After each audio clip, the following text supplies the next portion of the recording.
किसी से love marriage कर लेते हैं तो हम ये हम्म, सोच के करते हैं कि मैं तो उसको पहले से जानता हूँ, ये मुझे बहुत ज़्यादा अंडरस्टैंड करती है, लेकिन शादी के बाद हम्म, वो चीज़ें ऑपोजिट हो जाती हैं। तो ये ऐसे जो ही है। एक्सपेक्टेशंस का रोल होता है वो कितना होता है? और एक्सपेक्टेशंस अगर कुछ लोग बहुत हाई रख लें तो वो भी नहीं। इसी वजह से अक्सर जो कपल्स होते हैं उनमें फिर वो अंडरस्टैंडिंग नहीं होती।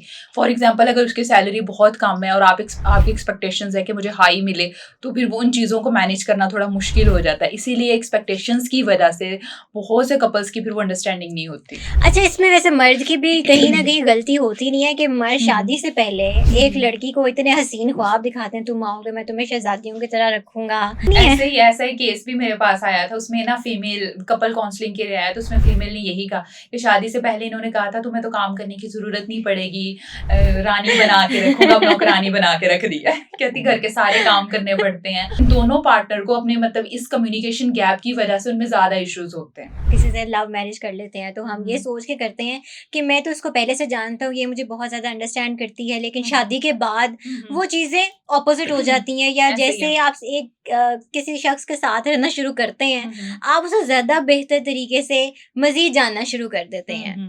तो ये ऐसे जो ही है। एक्सपेक्टेशंस का रोल होता है वो कितना होता है? अच्छा, अगर एक्सपेक्टेशंस की बात करें तो उसमें जो है वो, जैसे कि फॉर एग्जांपल अगर शादी से पहले वो आपका फियांसी था, अब उस वक़्त आपकी एक्सपेक्टेशंस कुछ और होएँगी। लेकिन शादी के बाद उसने पूरी फैमिली को भी लेके चलना है, अपने हुँ। मदर-फादर को, बाकी फैमिली मेंबर्स को। उस वक़्त आपकी एक्सपेक्टेशंस अगर वही होंगी तो वो फुलफिल करना मुमकिन नहीं होता। और एक्सपेक्टेशंस अगर कुछ लोग बहुत हाई रख लें तो वो भी नहीं। इसी वजह से अक्सर जो कपल्स होते हैं उनमें फिर वो अंडरस्टैंडिंग नहीं होती। फॉर एग्जांपल अगर उसकी सैलरी बहुत कम है और आपकी एक्सपेक्टेशंस है कि मुझे हाई मिले, तो फिर वो उन चीज़ों को मैनेज करना थोड़ा मुश्किल हो जाता है। इसीलिए एक्सपेक्टेशंस की वजह से बहुत से कपल्स की फिर वो अंडरस्टैंडिंग नहीं होती। अच्छा, इसमें वैसे मर्द की भी कहीं न कहीं गलती होती नहीं है कि मर्द हुँ, हुँ। शादी से पहले हुँ, एक हुँ। लड़की को इतने हसीन ख्वाब दिखाते हैं, तुम आओगे मैं तुम्हें शहज़ादियों की तरह रखूँगा, जी, जी। तुम आओगी तो सिर्फ़ तुम्हारी चलेगी। और जब वो हाँ। शादी करके आ जाती है तो फिर उसको माँ की भी सुननी पड़ती है, बहन की भी सुननी पड़ती है, हुँ, भाई की भी हुँ, सुननी हुँ। पड़ती है, हुँ, हुँ। अपनी भाभीयों की भी सुननी पड़ती है। हुँ, हुँ। तो ये मर्द की गलती नहीं है? ऐसा ही केस भी मेरे पास आया था। उसमें ना फीमेल कपल काउंसलिंग के लिए आया, तो उसमें फीमेल ने यही कहा कि शादी से पहले इन्होंने कहा था तुम्हें तो काम करने की ज़रूरत नहीं पड़ेगी, रानी बना के रखूँगा, अब नौकरानी बना के रख दिया है। कहती घर के सारे काम करने पड़ते हैं, बच्चों का। तो उसके बाद मैंने उसके हस्बैंड को बुलाया, तो कहता मैडम इसको बड़ा पसंद करता था, मुझसे शादी नहीं करती थी, इसलिए मैंने इसको झूठे ख्वाब झूठे हसीन ख्वाब दिखा ख्वाब दिए। दिखा दिए। तो मैंने कहा वो डिवोर्स ले रही है तुमसे अब।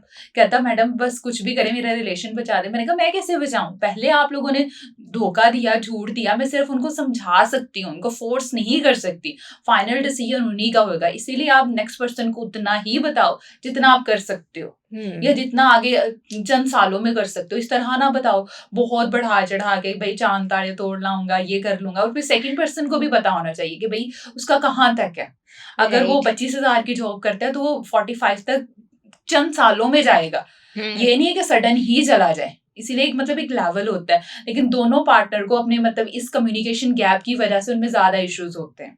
राइट, मतलब कि एक हसीन ख्वाब दिखा दिया गया और जी, उसके जी। बाद जब आप शादी हो हुँ, जाती है तो वो हुँ। चीज़ें टोटली ऑपोज़िट हो जाता है। टोटली चेंज होती हैं। तो नेक्स्ट पर्सन ने फिर डिप्रेस ही होना है कि क्या सोचा था और क्या निकला। एग्ज़ैक्टली, हुँ, फिर वो हुँ। अपने आप को कोसना शुरू कर देता है कि मैंने ऐसा क्यों किया? हुँ, और हुँ। फिर कई दफ़ा फैमिली मेंबर्स भी अ, कुछ ऐसे होते हैं, ऐसे ही हैं। तुम्हारी गलती है, हमने हुँ, तो हुँ। तुम्हें समझाया था, ऐसे ही तुम ही है। नहीं मानी। फिर लड़कियाँ यही कहती हैं मैडम मेरे पास उस वक़्त हज़ारों रिश्ते थे, पता नहीं मैं इसके पल्ले क्यों पड़ गई। एग्ज़ैक्टली, वो सब सारा प्यार, मोहब्बत वो हाँ। बिल्कुल ख़त्म हो तो जाता है। प्यार मैं उन्हें यही कहती हूँ, मैंने कहा प्यार मोहब्बत कुछ नहीं होता। वही ये बस 2-3 दिन की बातें होती हैं, फिर शादी के बाद सब कुछ सेम हो जाता है। इसीलिए सिर्फ़ आपकी मतलब अंडरस्टैंडिंग हो, आप कितना कॉम्प्रोमाइज़ करते हो। हुँ। क्योंकि मैं अगर आपकी वाइफ़ जो है वो कतरीना कैफ भी है, तो बाद में आपने उसकी आदतों के साथ रहना है, उसकी खूबसूरती के साथ नहीं रहना। बिल्कुल, इसीलिए बिल्कुल। आदतें अच्छी होनी चाहिए, मेल की भी और फीमेल की भी। दोनों की आदतें अच्छी नहीं है तो रहेंगे कैसे? राइट। दोनों और ही गुस्से वाले हैं, दोनों के मूड स्विंग्स हैं, तो लाइक एक बॉर्डर लाइन पर्सनैलिटी में, एक नार्सिसिस्टिक में है, तो दोनों का रहना मुश्किल है।